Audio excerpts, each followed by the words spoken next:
সাম্প্রতিক ৩-৪ দিনে ইসরায়েল ও ফিলিস্তিনের মধ্যে সংঘাত পরিস্থিতি অত্যন্ত উদ্বেগজনক পর্যায়ে পৌঁছেছেন। জাতিসংঘের তথ্য অনুযায়ী গাজা উপত্যকার ইসরায়েলি সেনাবাহিনীর বিমান হামলায় ২৯,০০০-এরও বেশি ফিলিস্তিনি নিহত হয়েছে। এই সংঘাতে ইসরায়েলে ১৩০০ জনের বেশি নিহত এবং ৩,০০০-এরও বেশি আহত হয়েছেন।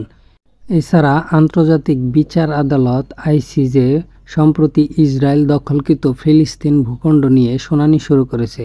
এই শুনানি বাংলাদেশসহ ৫২টি দেশ ও ৩টি সংস্থা অংশগ্রহণ করেছে।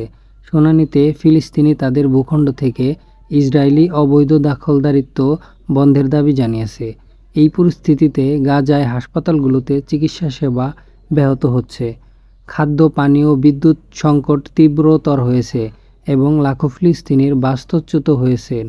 জাতিসংঘের মতে এই পর্যন্ত ৪,২৩,০০০-এরও বেশি ফিলিস্তিনি বাস্তুচ্যুত হয়েছেন।